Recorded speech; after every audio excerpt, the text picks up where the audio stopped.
الحمدللہ رب العالمین والصلاة والسلام علی سید الانبیاء والمرسلین وعلی آلہ واصحابہ اجمعین اما بعد فاعوذ باللہ من الشیطان الرجیم بسم اللہ الرحمن الرحیم وقال اركبوا فيها بسم الله مجريها ومرساها إن ربي لغفور رحيم صدق اللہ العلی العظیم۔ محترم حضرات، میں نے آپ کے سامنے قرآن کریم کی ایک آیت تلاوت کی ہے جس میں حضرت نوح علیہ السلام کے واقعے کا ایک تذکرہ ہے۔ واقعہ کیا ہے آپ نے سنا ہوگا۔ واقعہ یہ ہے کہ اللہ رب العزت کے جلیل القدر انبیاء میں سے حضرت نوح علیہ السلام ہے۔ حضرت نوح علیہ السلام حضرت آدم علیہ السلام کی 10ویں پشت سے ہیں اور حضرت ادریس علیہ السلام کے پڑ پوتے ہیں۔ حضرت نوح کی قوم جب گمراہ ہو گئی اور بتوں کی پرستش کرنے لگی تو اللہ رب العزت نے حضرت نوح علیہ السلام کو نبوت عطا فرمائی اور تبلیغ کا حکم فرمایا۔ حضرت نوح علیہ السلام نے تبلیغ کی لیکن قوم کے اوپر کچھ اثر نہیں ہوا۔ آپ تبلیغ کرتے رہے، وہ آپ کا مذاق اڑاتے رہے، یہاں تک کہ 950 سال حضرت نوح علیہ السلام نے تبلیغ فرمائی۔ اس عرصے میں صرف 80 آدمی مسلمان ہوئے، ایمان قبول صرف 80 لوگوں نے کیا، باقی سب گمراہ رہے۔ ایسے میں حضرت نوح کی دعا پر اللہ رب العزت نے قوم نوح پر عذاب آنے کے متعلق بیان کیا اور کہا کہ آپ کشتی بنائیں۔ روایات میں آتا ہے کہ حضرت نوح علیہ السلام نے کشتی بنانی شروع کی۔ 250 سال کشتی بننے میں لگے اور 250 سال کے عرصے میں حضرت نوح تبلیغ بھی فرماتے رہے، لیکن لوگ آپ کا مذاق اڑاتے اور کہتے کہ خشکی پر کشتی کیسے چل سکتی ہے، اس کے لیے پانی بھی تو ضروری ہے۔ لیکن جو مومنین تھے وہ کہا کرتے کہ ابھی تم ہنس لو، ایک وقت آئے گا کہ ہم تم پر ہنسیں گے۔ یعنی کفار مشرکین سیریس نہیں لے رہے تھے اس بات کو۔ 250 سال کے عرصے میں کشتی تیار ہوئی۔ جب عذاب کا وقت آ پہنچا تو حضرت نوح علیہ السلام نے کہا، آیت میں وہی بیان کیا جا رہا ہے، وَقَالَ ارْكَبُوا فِيهَا۔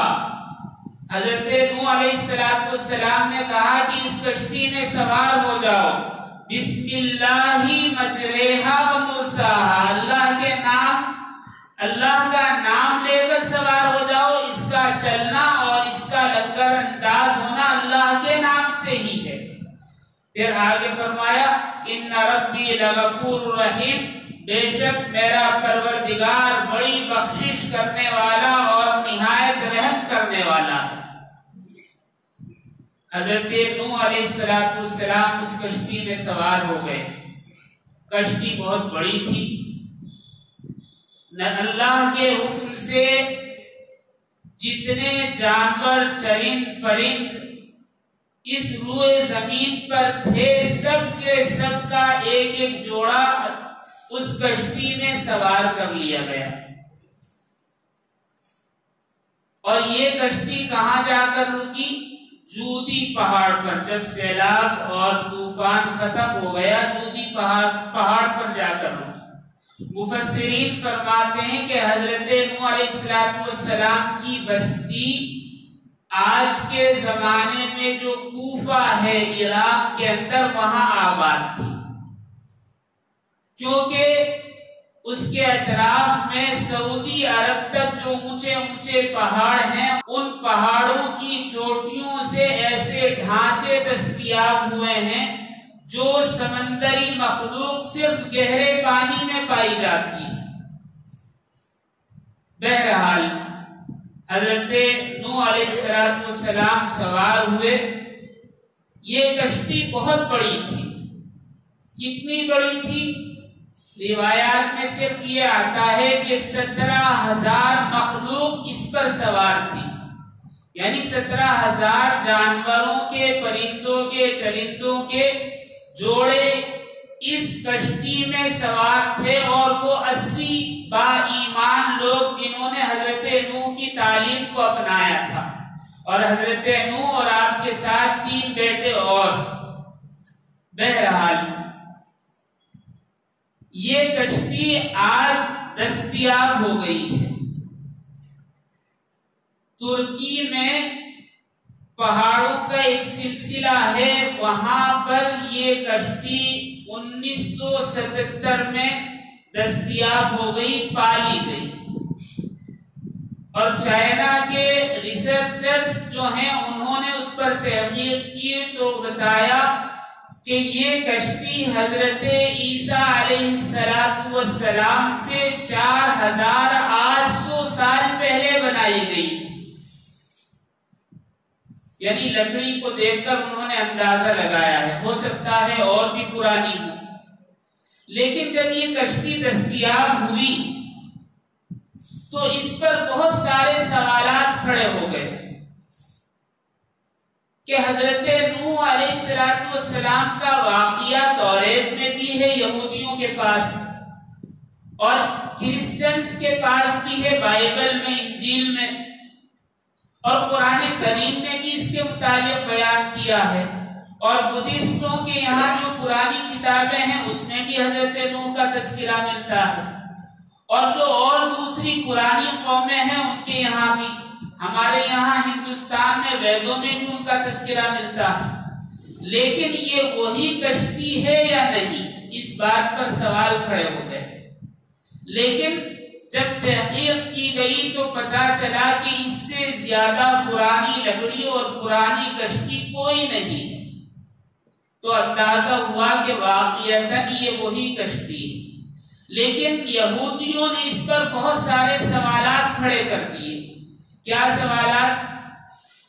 یہ سوالات کیے گئے کہ 6000 سال پہلے بغیر کسی ٹیکنالوجی کے اتنی بڑی کشتی بنانا ناممکن بات ہے، لہذا اگر یہ واقعتاً اتنی پرانی کشتی ہے تو پھر تو صحیح ہے، لیکن اتنے پہلے ایسی کشتی نہیں بنائی جا سکتی تھی۔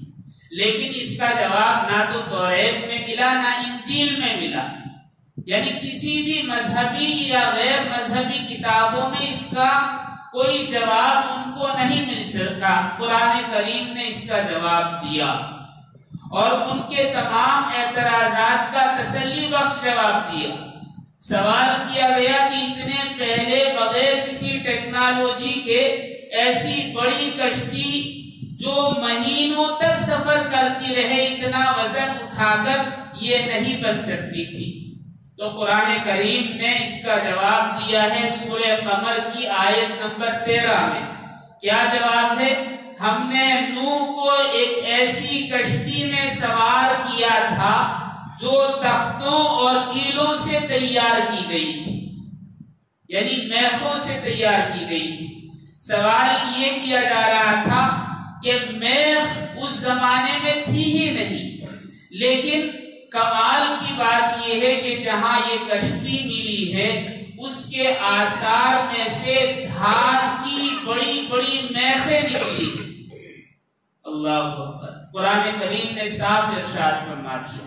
یہ دھات کی میخیں کیوں تھی؟ لوہا گل جاتا ہے اور لوہا عام طور پر مڑ جاتا ہے، لیکن دھات جلدی سے مڑتا نہیں، ٹوٹتا نہیں ہے، پانی میں گلتا نہیں ہے، اس لیے دھات کی میخیں لگائی گئی تھی اس کشتی کے اندر۔ پھر ایک دوسرا اعتراض کیا، وہ کیا کہ 6000 سال پہلے ایسی کشتی بنانا ممکن ہی نہیں تھا جس میں دنیا جہان کے جانوروں کے جوڑے رکھے جا سکیں، یعنی اتنی بڑی کشتی نہیں بنائی جا سکتی تھی۔ قرآن کریم نے اس کا بھی جواب دیا۔ سورہ ہود کی آیت نمبر 40 میں اس کا جواب دیا گیا، اور جب ہمارا حکم آ پہنچا تو تنور ابل پڑا تو ہم نے کہا کہ ہر قسم کے جانوروں کا ایک ایک جوڑا کشتی میں سوار کر لو۔ تو قرآن کریم نے وضاحت کر دی، کیونکہ روئے زمین پر ابھی تک یہ شمار کیا گیا ہے کہ 17,000 کم و بیش مخلوقات ہیں اس زمین پر،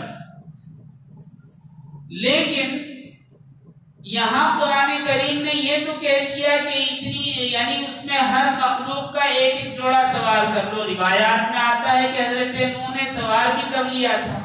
تو یہ کشتی کتنی بڑی تھی؟ کشتی اتنی بڑی تھی کہ یہ ساری 17,000 مخلوقات کا ایک ایک جوڑا اس میں سما گیا، 80 وہ مسلمان اور حضرت نوح اس میں آ گئے، اور حضرت آدم علیہ السلام کا تابوت بھی اس میں رکھا گیا۔ اور اس کے علاوہ جب یہ کشتی دریافت ہوئی جودی پہاڑ پر تو اس کا رقبہ اور اسے ناپا گیا، اس کی اونچائی ناپی گئی تو پتہ چلا کہ یہ 3 منزلہ کشتی تھی، اور اتنی بڑی کشتی تھی کہ جس میں 25,000 مخلوقات کے جوڑے سما سکتے ہیں۔ حالانکہ اندازہ یہ ہے کہ 17,000 مخلوق اس میں رکھی گئی تھی، لیکن اتنی بڑی کشتی ہے جس میں 25,000 جانوروں کے جوڑے سما سکتے ہیں۔ اس کو ایک دوسرے طریقے سے ناپا جا سکتا ہے، اندازہ کیا جا سکتا ہے، وہ یہ کہ اتنی بڑی کشتی تھی جس میں 512 ریل گاڑی کے ڈبے رکھے جا سکتے ہیں۔ آپ اندازہ کر سکتے ہیں کہ کتنی بڑی کشتی تھی۔ ایک اور اعتراض کیا گیا کہ اتنی بڑی کشتی بغیر لنگر کے نہیں چل سکتی۔ لنگر، اس میں مختلف بیلنس کے لیے وزن ڈالا جاتا ہے۔ آج کے زمانے میں تو اس کی تہ میں مختلف یعنی پتھروں سے اور لوہے وغیرہ سے بیلنس بنا لیا جاتا، لیکن عام طور پر بغیر لنگر کے، یعنی ایک وزن کہیں داہنی بائیں آگے پیچھے اس طرح کے بہت سارے وزن لٹکائے جاتے تھے تاکہ کشتی الٹ نہ سکے۔ تو یہ سوال کیا گیا کہ اتنی بڑی بڑی موجیں جو پہاڑوں کے مانند تھی، اس میں بغیر لنگر کے اتنی بڑی کشتی نہیں چل سکتی۔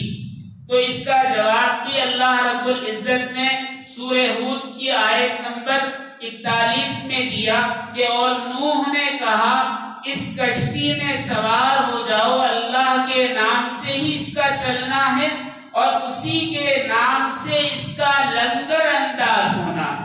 قرآن کریم نے صاف بیان کر دیا کہ یہ اس کشتی میں لنگر بھی تھے، بغیر لنگر کے نہیں۔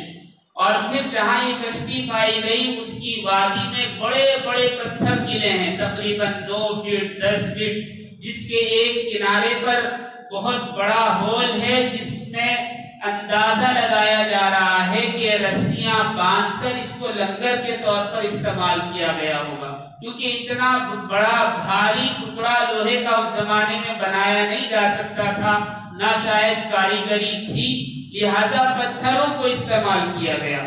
اور یہودیوں نے اس پر کچھ کتبے بھی لکھے ہوئے ہیں کہ یہ حضرت نوح علیہ السلام کی کشتی کے لنگر ہیں، تو جس سے واضح ہو گیا کہ اس کشتی میں لنگر بھی تھے اور یہ کشتی لنگر کے بغیر نہیں چلی ہے۔ پھر سوال کیا گیا کہ اتنی بڑی کشتی کا 6,000 سال بعد تک باقی رہنا یہ کیسے ممکن ہے؟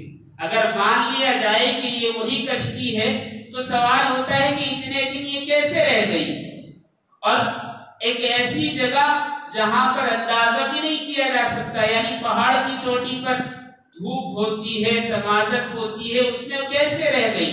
قرآن کریم نے اس کا بھی جواب دیا سورہ قمر کی آیت نمبر 15 میں، اور ہم نے اس کشتی کو آنے والوں کے لیے اپنی نشانی بنا کر چھوڑا۔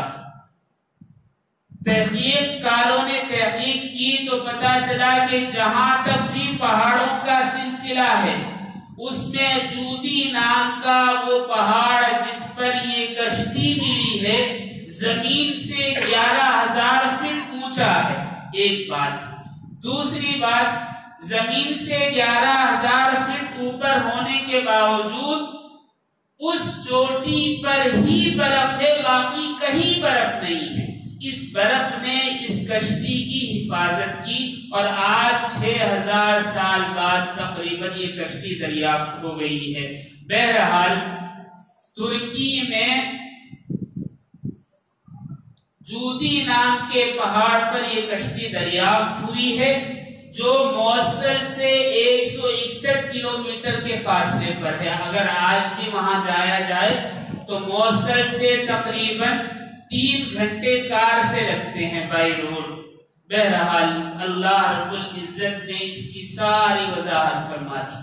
میں نے جو آیت کریمہ پڑھی اس سے معلوم ہوا کہ جب انسان کسی سفر کا ارادہ کر لے تو صرف اللہ پر بھروسہ کرے اور اللہ کے نام سے سفر شروع کرے، جیسا کہ نبی کریم صلی اللہ علیہ وسلم نے ہمیں دعائیں سکھائی ہیں۔ ایک دعا اس میں یہ بھی ہے، بسم اللہ توکلت علی اللہ، کہ اللہ پر میں بھروسہ کرتا ہوں، اللہ کے نام سے شروع کرتا ہوں۔ احادیث میں آتا ہے کہ جو آدمی یہ کہہ کر سفر شروع کرتا ہے تو جب تک وہ واپس نہیں آ جاتا اپنے مقام پر، یعنی جہاں سے چلا ہے وہاں واپس نہیں آ جاتا، اس کی فرشتے حفاظت فرماتے ہیں۔ اللہ اکبر۔